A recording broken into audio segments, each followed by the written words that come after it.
Beleza, turma do segundo ano? Vamos dar aqui início a uma aula sobre platelmintos. Na verdade, a gente vai falar sobre as doenças causadas sobre esses animais, né? Que sim, está dentro do grupo dos animais, é dentro lá da zoologia, né? E são considerados vermes. A gente pode observar que esse filoplatelmintos ele tem várias classes. Uma dessas classes principais é a classe trematódia, trematoda. A primeira doença que a gente vai estudar aqui, gente, é a esquistossomose. Galera, existe uma coisa muito importante que vocês precisam saber, é você diferenciar o que é um agente etiológico do que é um agente transmissor ou vetor. O agente etiológico é o patógeno.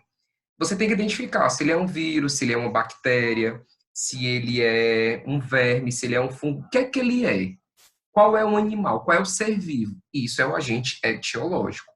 O agente vetor ou transmissor, gente, é a forma de como esse patógeno ele chega até você, tá? A gente está aí no meio de uma pandemia e a gente sabe que o vetor é justamente o contato próximo entre as pessoas, consequentemente essas gotículas de saliva. No caso aqui da esquistossomose, a gente vai ver que o vetor vai ser outro, tá? Então, muito cuidado com esse negócio com essa diferença entre agente etiológico e com o agente transmissor ou vetor. No caso da esquistossomose, né, quem causa essa doença, o agente etiológico está aqui, ele, ó, é o Esquistossoma mansoni. Esses animais, eles são dioicos. O que é isso? Dioicos vem de dois, né? Significa que eles têm sexos separados, tá? Eu tenho um macho e eu tenho fêmea, como vocês podem ver aqui, ó, ventosas, que é justamente para se aderir justamente lá no teu intestino. Então, a fêmea ela vai se alojar nesse canal chamado ginecóforo e vai abandonar o macho apenas para depositar os ovos lá no vaso das paredes intestinais do hospedeiro. E ele vai evacuar e a gente vai ver como é que ocorre esse ciclo e como ele chega até a gente, né? Primeiro, primeiro não, segundo, né? Que a primeira coisa importante é você diferenciar um agente etiológico de um vetor transmissor. A gente tem aqui hospedeiros intermediários, que ele está falando que é o caramujo, tá? E tem o hospedeiro definitivo, que é humanos. Gente, hospedeiro intermediário, ele está falando de um caramujo que não é qualquer caramujo, tá? É um caramujo específico do Bionfilaria, que é o gênero. SP significa que existem vários caramujos com esse mesmo gênero, Bionfilaria, mas que são de outras espécies, tá? Ou também chamado do grupo dos planorbídeos. Não é qualquer caramujo. Então, pelo amor de Deus, não sai por aí pisando, matando os coitadinhos, não, tá? O hospedeiro definitivo é humano. Já, demais, qual a diferença entre um hospedeiro intermediário e um hospedeiro definitivo? Simples. A gente estudou reprodução sexuada e assexuada, e nós sabemos que na reprodução sexuada ocorre a troca de material genético, que é o que não ocorre na assexuada. Na sexuada eu estou formando clones, né? Eles se reproduzem não trocando material genético e aí não tem variabilidade. Então, observa aqui, ó, que eu coloquei uma observação. Hospedeiro definitivo é aquele que tem reprodução sexuada, ou seja, nesse caso, a reprodução sexuada ocorre dentro da gente, nos seres humanos, por isso ele é chamado de hospedeiro definitivo. Se o definitivo é sexuado, o hospedeiro intermediário é onde ocorre a fase assexuada, né, da reprodução desse agente etiológico. Então, está aqui uma imagem clássica, básica, do ciclo de vida do esquistossoma mansoni. Tá? Por isso o nome esquistossomose, porque vem de esquistossoma mansoni. Um homem doente, né? Infelizmente, ele fez as suas necessidades biológicas, né? Ele ficou próximo aos rios e lagos, ou seja, não teve nada de saneamento básico, e aí aconteceu que pode ter dado uma chuva, esse nível aqui do rio ele subiu, e dentro dessas fezes tem os ovos. Esses ovinhos, em contato com a água, eles começam a ter, ó, ao redor dele, observem, cílios. Essa lava ciliada ela é chamada de miracídio. Há uma afinidade bioquímica dessa larva miracídio, galera, com o caramujo. Então, o que é que vai acontecer? Ele vai sentir-se atraído, é que nem um perfume. Sua namorada passa, você vai sair com a sua namorada, aí você passa aquele perfume maravilhoso porque você sabe que ela gosta. Então, é a mesma coisa, é um feromônio. tá? É uma atração bioquímica. E aí, esse miracídio, ele vai penetrar dentro do caramujo, tá? Que é o hospedeiro intermediário, porque é nele que ocorre a reprodução assexuada. Dentro do caramujo, galera, essas larvas miracídeos, elas vão sofrer essas mitoses e vão se transformar em larvas flageladas, chamadas de cercária. Tá aqui elas. São essas larvas cercárias que vão penetrar ativamente na pele do homem. Um homem que está tomando banho em um rio e lago, que não sabe a procedência, né, não sabe que nesse rio, nesse lago tem esse caramujo, ou muito menos que aconteceu esse processo aqui, né, de evacuação de um homem doente. Então ele vai lá, toma um banho nesse lago, nesse açude, não dá para você sentir de momento que, né, ela penetrou na sua pele. Alguns dias depois, horas, você começa a coçar, ver vermelhidão naquele local, e aí você já está contaminado. O que é que vai acontecer? O homem, como hospedeiro definitivo, onde acontece a reprodução sexuada, esses vermes eles vão se alojar principalmente nas veias do mesentério. Essas veias do mesentério são justamente as veias lá do intestino, e é lá onde eles vão se procriar, né? Vão ter sua reprodução sexuada e aí vão depositar seus ovos. É só mais uma outra imagem, tá? Mostrando toda a estrutura, que é com todo o ciclo de vida. E além de infectar, né, a parte do intestino, eles também gostam muito do baço e do fígado. Eu vou até mostrar para vocês o nome dessas doenças que acometem, né, essas inflamações que acometem fígado e baço. Nós temos duas diferenças aqui, ó.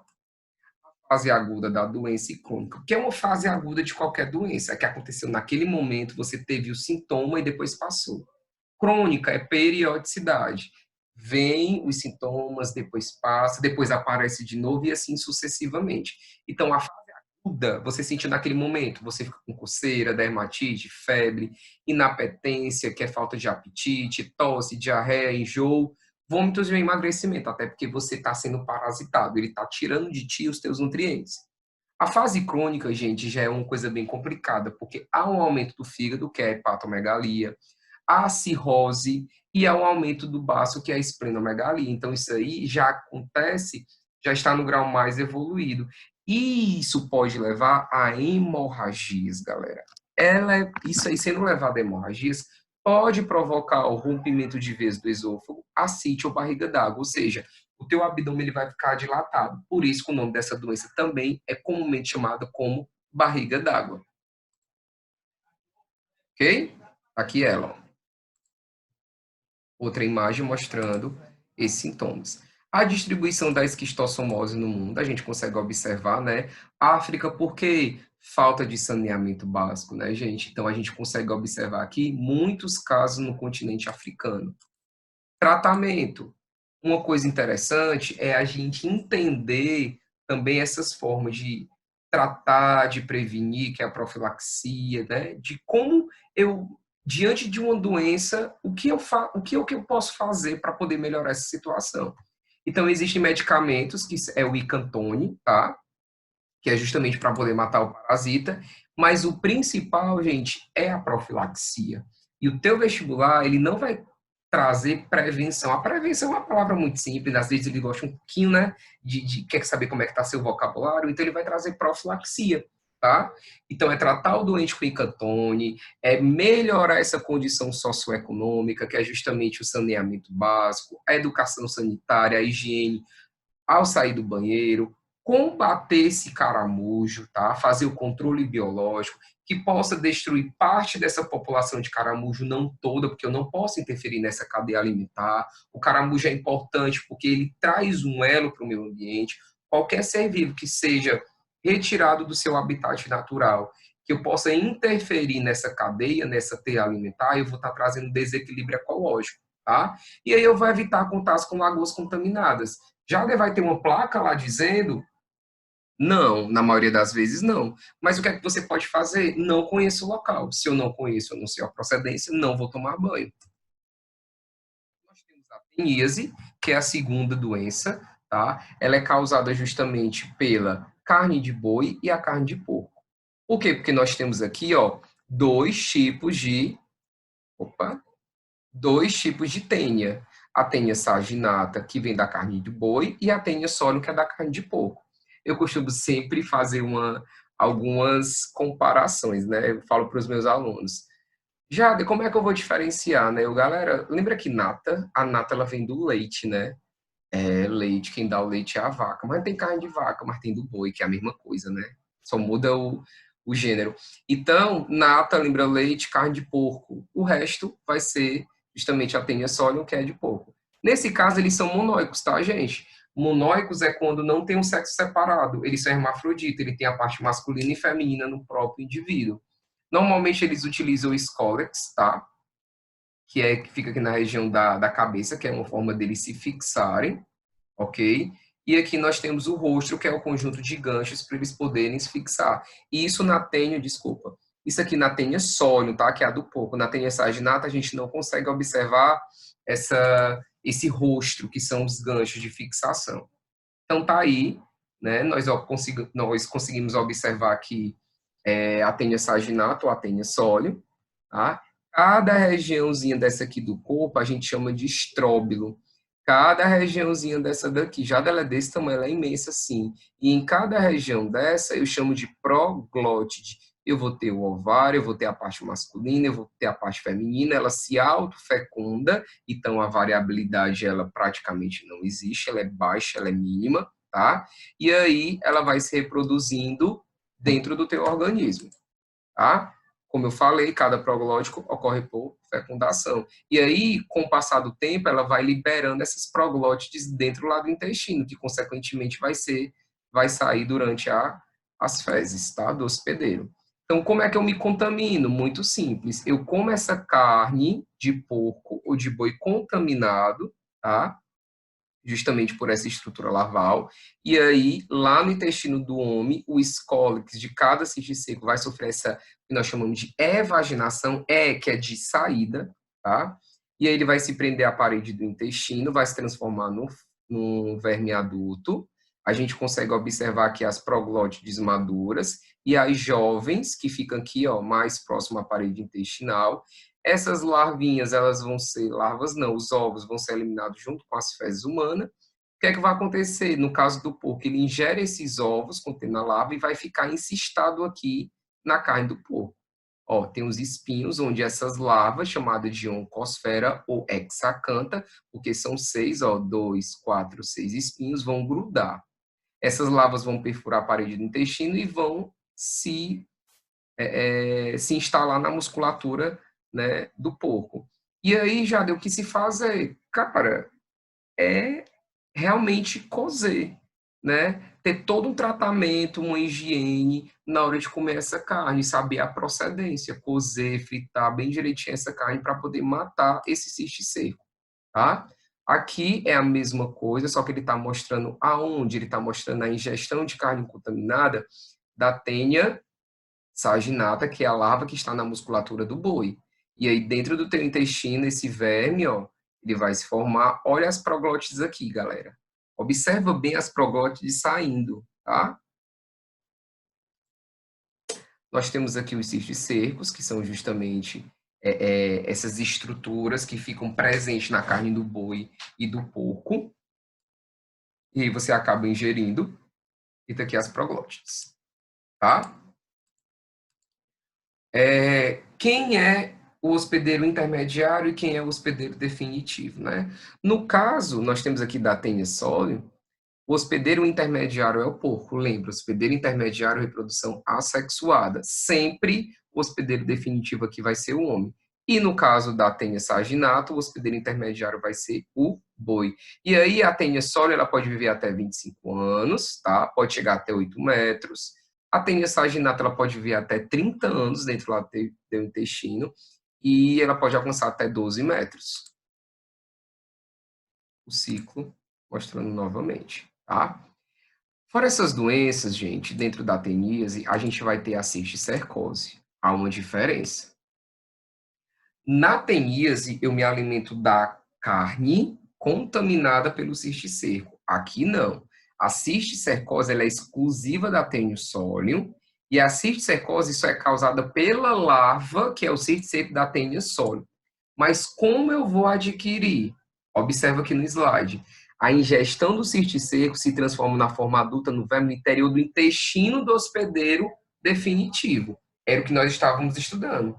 Já a cisticercose, eu vou ingerir os ovos, tá? Essas larvas que não vão estar presentes de jeito nenhum na carne, mas normalmente ela vai estar presente aonde?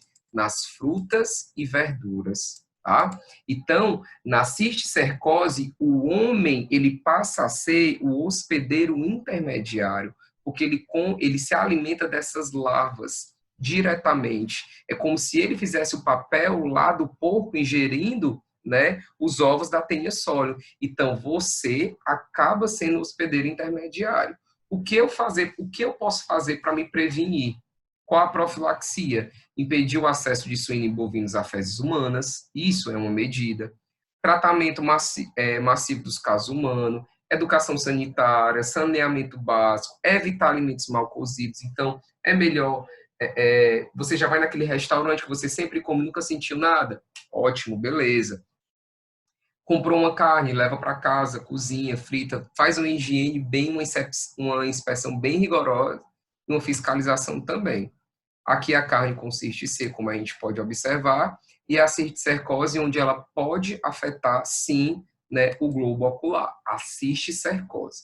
Gente, essa cisticercose, a gente consegue observar aqui algumas imagens de tênia sólio, tá? E tênia saginata. E aqui nós temos um cérebro de uma pessoa morta por cisticercose cerebral, tá? O que foi que aconteceu aqui? A cisticercose, ela é uma doença muito pior do que a teníase. Porque como você passa a ser o hospedeiro intermediário e se alimenta desses ovos, esses ovos eles não chegam a eclodir no teu intestino. Então eles vão para dois locais específicos, para o teu olho e para o pior dos locais, que é o cérebro. Foi para o cérebro, já levou morrer? Não necessariamente, tá? Mas aí a gente está vendo aqui uma imagem de uma pessoa que não teve nem como tirar esse cisticerco. Era impossível. Então ele acaba criando cálculos, tá, cerebrais. Aqui nós temos aqui uma ultrassonografia mostrando essa cisticercose cerebral humana, tá? E aí a gente termina nossa aula sobre as doenças causadas por ruins. Só para a gente lembrar, tá?